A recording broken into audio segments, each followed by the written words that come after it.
ರಾಜ್ಯದ ಮುಖ್ಯಮಂತ್ರಿಯಾಗಿ ನಾಡಿನ ದೇವತೆ, ಇಡೀ ನಾಡಿಗೆ ದುಃಖವನ್ನು ದೂರ ಮಾಡುವಂತಹ ದೇವಿ ದುರ್ಗಾದೇವಿಯ ಚಾಮುಂಡಿ ತಾಯಿಯನ್ನ ದರ್ಶನ ಮಾಡಲಿಕ್ಕೆ ಮೈಸೂರಿಗೆ ಮೊದಲನೇ ಬಾರಿಗೆ ಬಂದಿದ್ದೇನೆ ಮುಖ್ಯಮಂತ್ರಿಯಾಗಿ. ನಾನು ಹಿಂದೆ ಇಡೀ ಸ್ಥಳದಲ್ಲಿ ಒಂದು ಮಾತು ಹೇಳಿದೆ, ನನ್ನ ಪ್ರಯತ್ನ ವಿಫಲ ಆದರೂ ಪ್ರಾರ್ಥನೆ ವಿಫಲ ಆಗಲ್ಲ. ಅನೇಕರು ಚರ್ಚೆ ಮಾಡಿದ್ರು, ಸಂತೋಷಪಟ್ಟರು, ನಲಿದ್ರು, ಟೀಕೆ ಮಾಡಿದ್ರು, ಇವೆಲ್ಲ ಇತ್ತು. ಆದರೆ ನನ್ನ ನಂಬಿಕೆ ಚಾಮುಂಡೇಶ್ವರಿ ತಾಯಿಯ ಆಶೀರ್ವಾದ ಈ ರಾಜ್ಯದ ಜನತೆಗೆ ಸಂಪೂರ್ಣವಾಗಿ ಅವಶ್ಯಕತೆ. ನಾನು ನಂಬಿರುವಂಥ ನನ್ನ ಅಜ್ಜ ಯಾವಾಗಲೂ ನನಗೆ ಮಾರ್ಗದರ್ಶನ ಕೂಡ ಈ ರಾಜ್ಯ ಯಾವ ರೀತಿ ಸುಭಿಕ್ಷವಾಗಿರಬೇಕು ಅಂತ ನನ್ನ ಮಾರ್ಗದರ್ಶನ.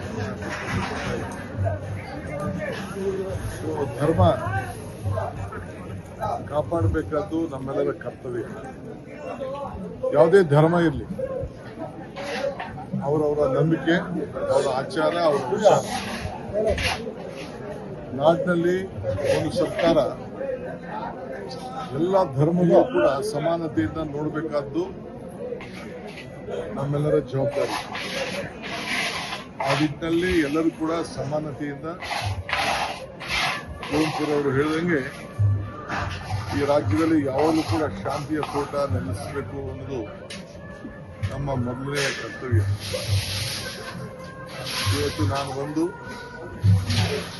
ನನ್ನ ತಾಯಿಗೆ, ಚಾಮುಂಡೇಶ್ವರಿಗೆ, ಈ ರಾಜ್ಯ ಯಾವಾಗಲೂ ಕೂಡ ಸುಭಿಕ್ಷವಾಗಿರಲಿ,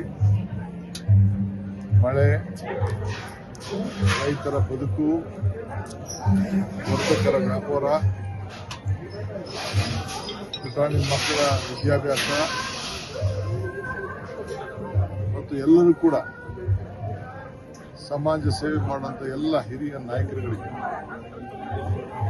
ಒಳ್ಳೆ ರಾಜ್ಯಕ್ಕೆ ಸೇವೆ ಮಾಡುವಂಥ ಶಕ್ತಿ, ತಾಳ್ಮೆ ಯಾವಾಗಲೂ ಕೂಡ ಸಿದ್ಧತೆಯನ್ನು ಸಾಧಿಸಿ ಈ ರಾಜ್ಯದಲ್ಲಿ ಒಂದು ಉತ್ತಮವಾದಂಥ ಆಡಳಿತವನ್ನು ಕೊಡಬೇಕು, ಸಾಕ್ಷಿಗುಡ್ಡೆಯಲ್ಲಿ ಹೋಗಬೇಕು ಅನ್ನೋದು ನನ್ನ ಧ್ಯೇಯ.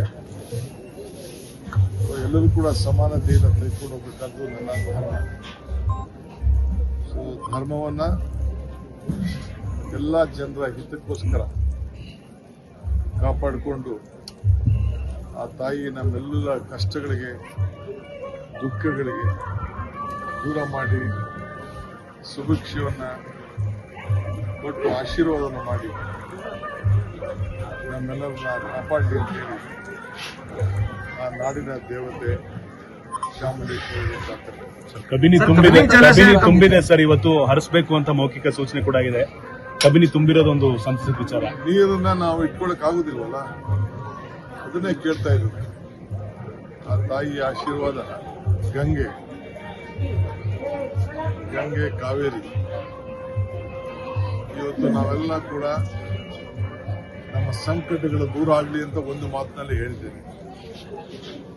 ಸೊ ಕಾವೇರಿನ ನಂಬಿಕೊಂಡಿರುವಂಥ ಎಲ್ಲ ರೈತರಿಗೆ, ವರ್ತಕರಿಗೆ, ಇಂಡಸ್ಟ್ರೀಸ್ ಅವ್ರಿಗೆ, ತಮಿಳುನಾಡವ್ರಿಗೆ, ಪಾಂಡಿಚೇರಿಯವ್ರಿಗೆ, ಬೆಂಗಳೂರಿನವ್ರಿಗೆ, ಮಂಡ್ಯ, ಮೈಸೂರು, ಏನು ಉದ್ದಕ್ಕೂ ಇರುವಂಥ ಎಲ್ಲ ಏನು ಆ ತಾಯಿ ಚಾಮುಂಡೇಶ್ವರಿ ಅನುಗ್ರಹದಿಂದ ಈ ಕಾವೇರಿಯ ಸ್ವರೂಪಿ ಏನು ಹರಿದಾಡ್ತಾ ಇದ್ದಾರೆ, ಪ್ರಾಣಿ ಪಕ್ಷಿಗಳಾದಿಯಾಗಿ ಎಲ್ಲರೂ ಕೂಡ ನೆಮ್ಮದಿಯಿಂದ ಬದುಕಬೇಕು.